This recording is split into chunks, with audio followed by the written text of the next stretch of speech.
just take a couple minutes and let everybody sit down, and then we will get started. Thank you all for attending, and we will talk to you in just a moment. Come on in, sit down, and let's share some time together. She was asking you. Hello, everyone.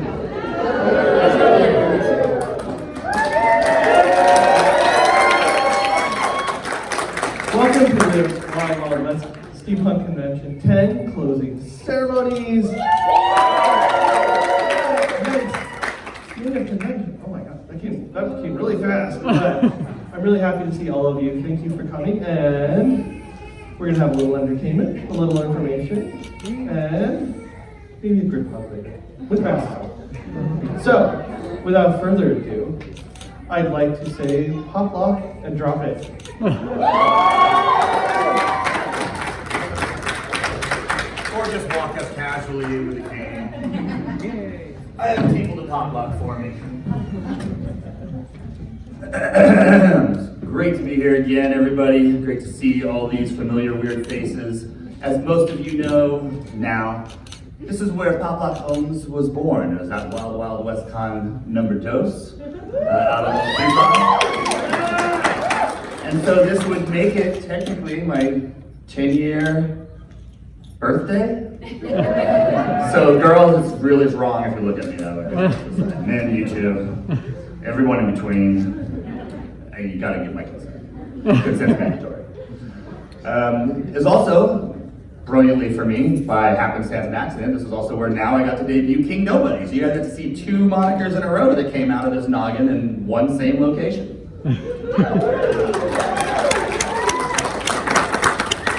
I've heard my latest music described as postmodern Americana. It sounds about right. I'll hang my hat on that, right? So if anyone asks what style it is, postmodern Americana. Real quick, I have just to show, not overcompensating anything, but pretty fat roll, long. Now, if anyone want to compete for a longer one up here, or even just a run for my money, who wants to come up here and give me a run for my money on like a police? Come on up. We have a competitor entering the stage, Dondria, who's our photo and media manager.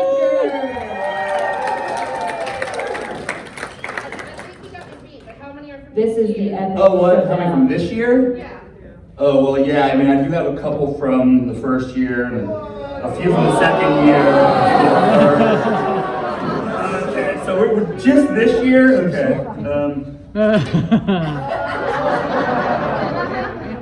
Okay, right there. I'm remarkably average.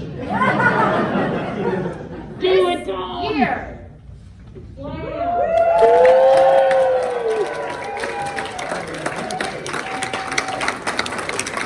my hat's off to you, young lady. You have shown me up.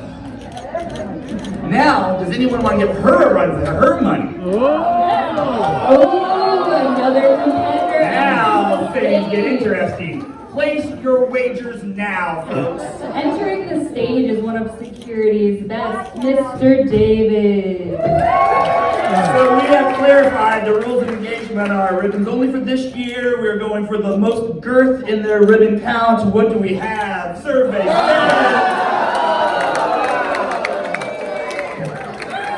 Now, I hope you're not overcompensating for something, but as a winner, you get the latest tracks. King Nobody, please enjoy.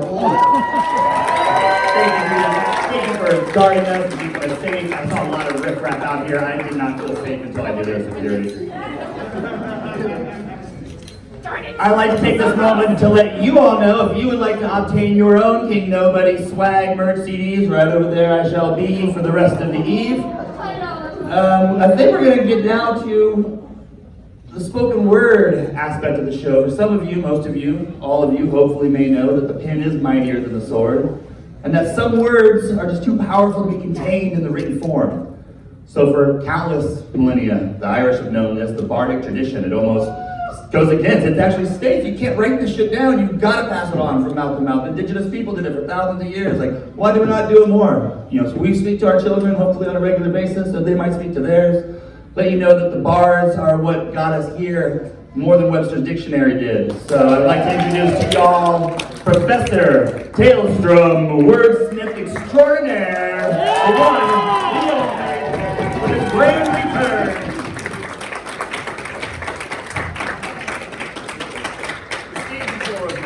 Thank you very much. I am Professor Tailstrom, bard from the northern climes, and when they asked me tonight to tell a few stories for the closing ceremonies, I was thinking about, I would pick 3 stories that for me represent what I experienced here at the con.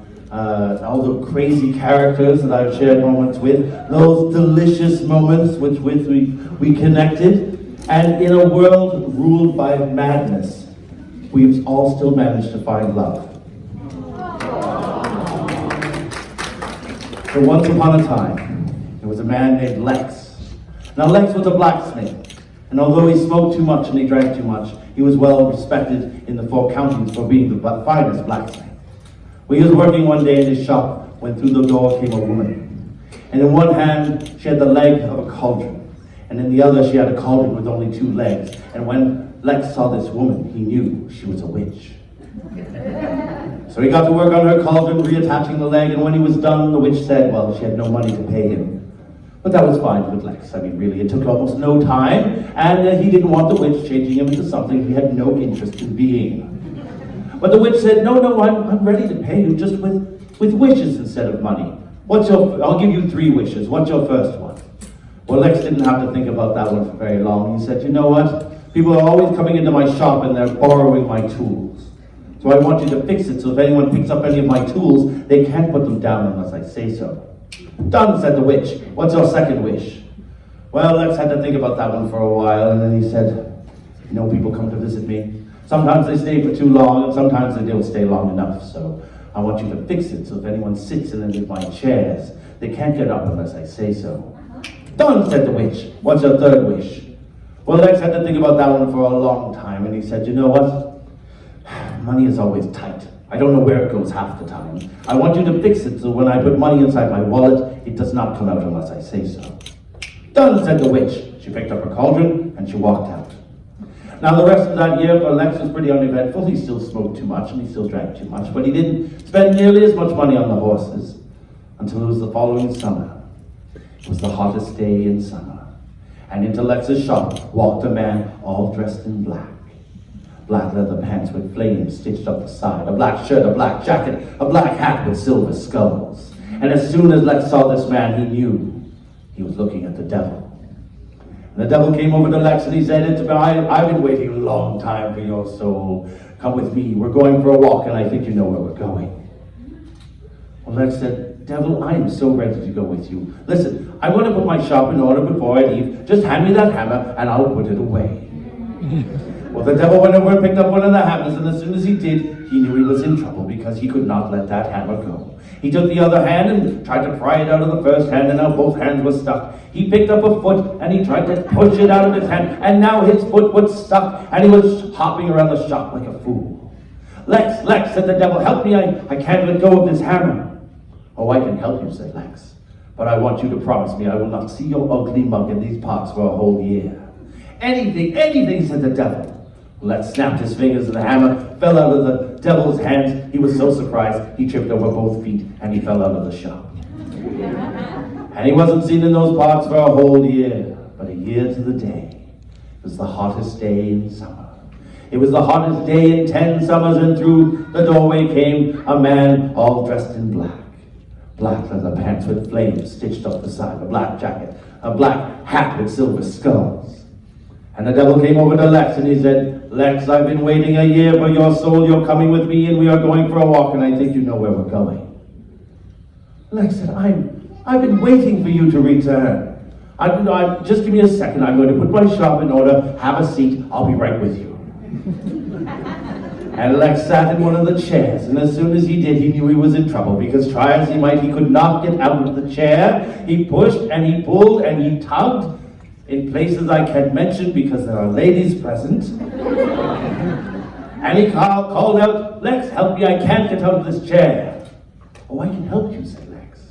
But I want you to promise me I will not see your ugly mug in these parts for a whole year. Anything, said the devil. So Lex snapped his fingers and the devil jumped out of that chair. He was so surprised he tripped over both feet and he fell out of the shop. And it was now the following year. It was the hottest day in the summer. It was the hottest day in 100 summers, and through the doorway came a man all dressed in black.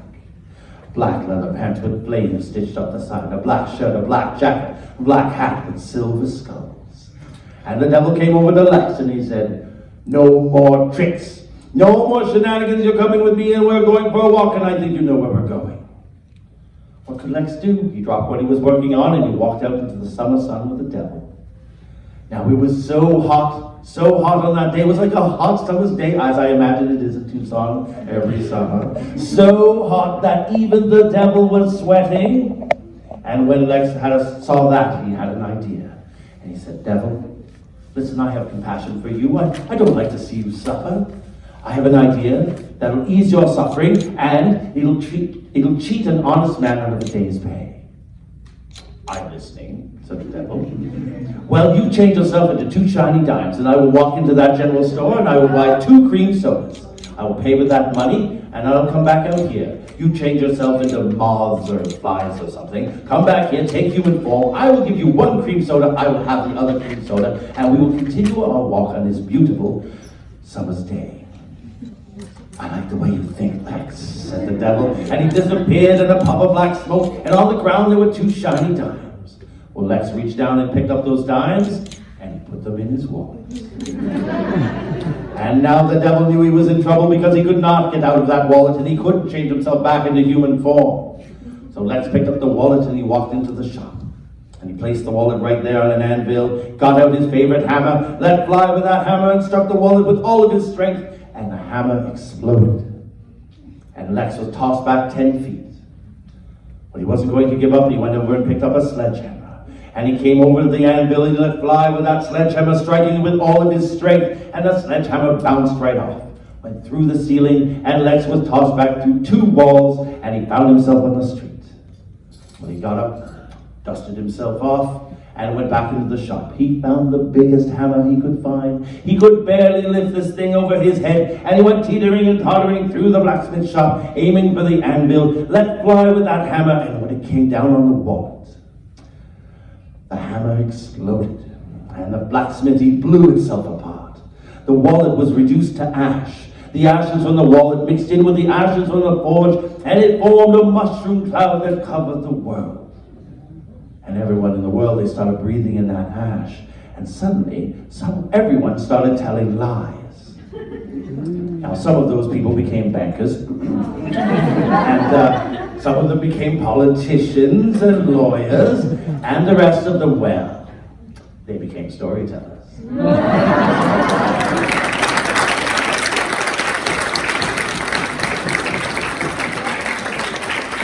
The wild characters we meet.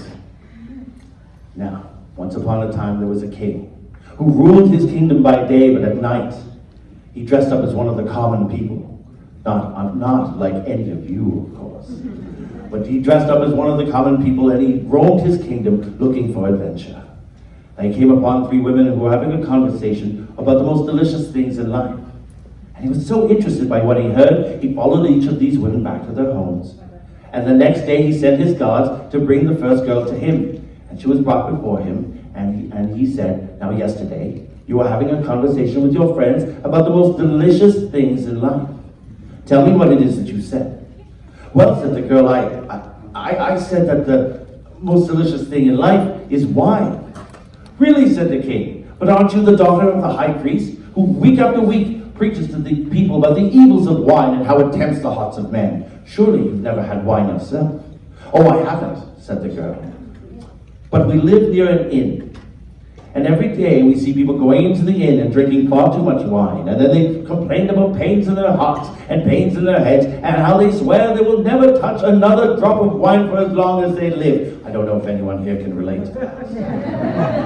And yet, week after week, they return to the inn and they continue to drink too much wine. So I decided that wine must be quite delicious. to put up with all of that pain. There's wisdom in what you say, said the king, and he gave her a handsome present and sent her on her way. The next day he sent for the second girl, who was the youngest of the three, and when she was brought before him, he said, 2 days ago, you were having a conversation with your friends about the most delicious things in life. Tell me what it is that you said. Well, he said, I said that the most delicious thing in life must be sex. But you're just a child, he said. Surely you know nothing of the joys of sex. Oh, I don't, said the girl. But my father is a storyteller. And when my mother was giving birth to my brother, the labor was long and it was painful, and I was sure she would never be interested in sex again. And yet, as soon as my baby brother was born, she fell into bed with my father and began to make love. So I decided that sex must be quite delicious to put up with all of that pain.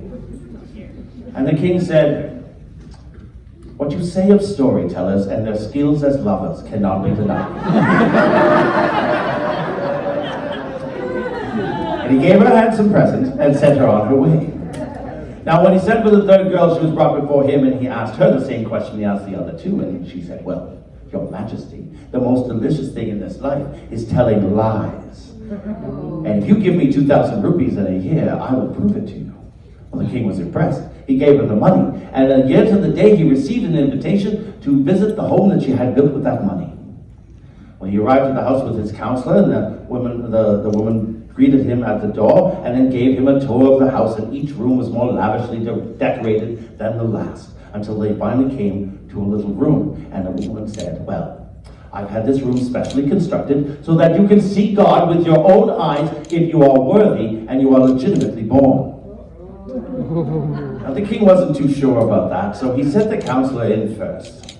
And the counselor sat on one of the poofies, and he sat there, and he waited, and he waited, and he waited, and he did not see God. And he panicked. What if I go out there and I tell them I did not see God? Perhaps the king will think I am not worthy to be his counselor. I will lose my position and all that I have worked for. So when he stepped out, the girl said, so, did you see God? I did, said the counselor. Not only did I see God, but I spoke to him at length, and he shared with me the secrets of the universe so I could continue to give good advice to His Majesty.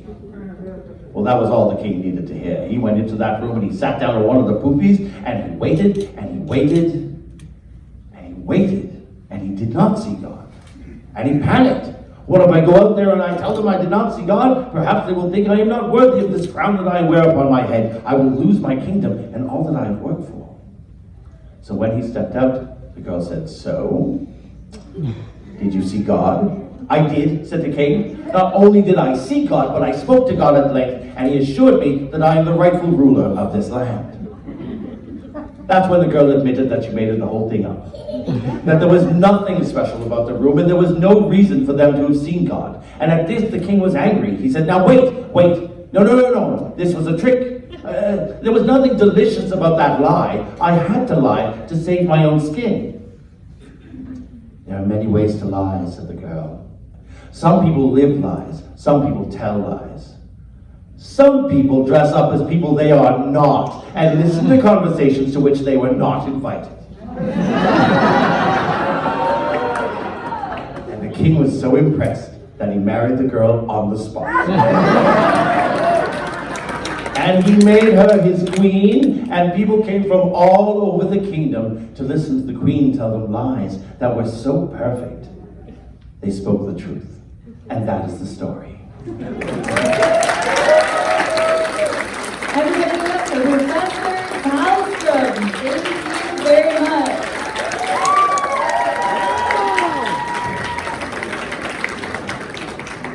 Our next up is actually going to be myself and a little Miss Immersion Director, so if you give me just like 5 seconds to get on the other side of the stage. No.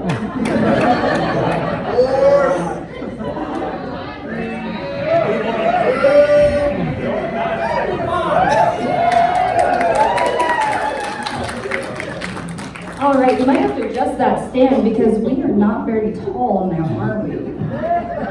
We're shorties. We've got a lot of information for you in the little package.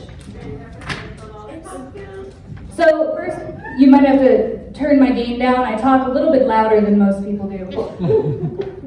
All right, so I'm the programming director. This is our immersion director. So I just wanted to go real quickly over some basic panel and entertainment numbers. So, for those of you who've been at Old Tucson and transitioned here with us, first and foremost, give yourselves a hand. I'd like to say a huge thank you to you guys who came back with us. Hotel attendees terrified. We've never done a hotel convention before, and we were nervous. Let me tell you what. Because I'm like, what am I going to do? There's more panel space, there's less panel space. But we had record numbers for almost every single panel, and that's because you guys decided to go to them. So thank you so much. Our highest attended event was tapped out. We filled this ballroom. Does anyone have any guesses what it was? It should be of no surprise to you. I can't see really past, I see this hand here. It was the teapot racing. Yeah. So anyone who didn't get here quickly, I'm sorry if our lovely security team had to turn them away. Anyways, that's my spiel. I just wanted to really thank you. All of our team puts a huge amount into this, and we've kind of grown, guys. Like, we were nervous it'd be smaller, but we have been the biggest this year. Record-breaking numbers. Absolutely. Doing a hotel convention is very, very intimidating from an immersion standpoint because we've had a lot of comfort at Old Tucson, our home base. And so learning new things, embracing that we cannot do things the way we've done in the past has certainly been a learning experience. And I know I have learned things that I want to continue and things that I want to go back to or things I'd like to change. So first, I'd like to give a incredibly warm thank you for those who have helped support our charity this year, which is Bread and Roses, a local homeless shelter for LGBT youth in partnership with SAFE and OCPCS. I don't know, but I thought it Old Playboy Public Services. There we go. It's a beautiful organization, so very well needed. We made, I haven't counted it yet. We've got to figure out where all the monies are and get it from all the places lumped in, but we've made money for our charity. We've collected donations of physical items to give to the charity. It has been a very big success, and we're very grateful for those of you who have supported this amazing organization. Yeah! We take pride in the ability to give back to our community because our convention is a community-based event. Absolutely. So the fact that we can turn that around and give back is absolutely incredible, and you guys made that happen. And then lastly, as part of my immersion and fun things that we do, we've had a writing contest, and this year we had 4 amazing entries. It was very difficult to pick the winner. We had stories of murder mystery solved by scientific implements, a rainbow tea that could bring the color back to our eyes. We had a story of a missing person and intelligent androids that deserve free will. But the winner this year was a classic steampunk tale of a mystery on a train. Is Logan Lake here? Logan Lake here. Thank you. Thank you so much for all of our entries, and thank you so much for attending our con and supporting our efforts. Awesome, so I'm gonna get off this stage here and we're going to welcome our prestigious, dedicated, heartfelt, caring, wonderful, magnificent team, duo, husband and wife, the owners, Jason and Dina Drotner.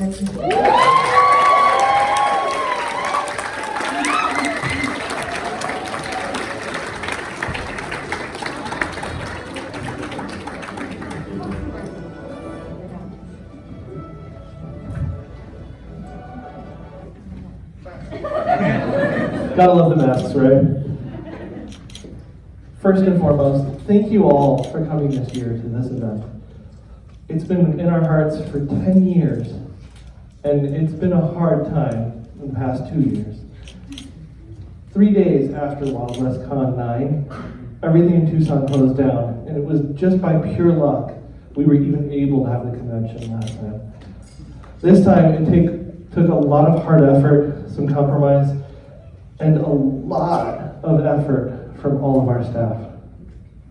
And I also want to call out our amazing volunteers, our directors, our managers, our coordinators, all of our volunteers. You guys make this event possible.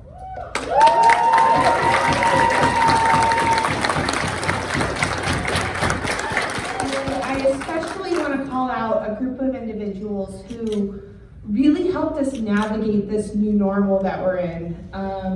Obviously with COVID, we're like, how are we going to put on this event while we keep all of you safe? Because your safety was our #1 priority during all of the planning. And I want to call out Jamie Archer and her team of the COVID task force for navigating, for researching, keeping up on the current trends, numbers, and adjusting our policies as needed. So thank you guys. That was a lot of work. It was really eventually needed to come up with what the best approach could possibly be. And not everybody is happy with that, but with any luck, nobody gets sick here. And that's our end goal, fall. So then we have all of the panels of programming that came together. It's been hard to convince people to come out for those very same reasons, but that we had such good turnout, so much response, just shows what a strong community we are as steampunks. Yeah! And of course, I want to call out somebody that you guys don't see very often, the work that she puts in before the con, Kristen Pike, who is just up here. She puts a lot of effort into figuring out how we make this convention as immersive as possible with all the decorations and the planning and the picking of the theme. And we're so excited that she's actually came up with a multi-year plan for us. So thank you, Kristen.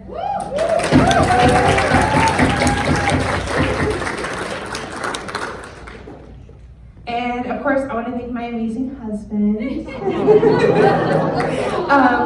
He's been doing this. A little fun fact, he has created every single logo since year 1. Yeah! And he spends countless late nights or many nights, as it gets closer, I go to sleep alone while he's working late on the computer. And it's all worth it. And him and Kiara are responsible for the amazing program guide that you guys saw. So thank you guys. And this is Gary Powell for doing editing of the program guide and making us look way smarter than we actually are. Because I'm horrified by the idea of like spelling errors in our program guide.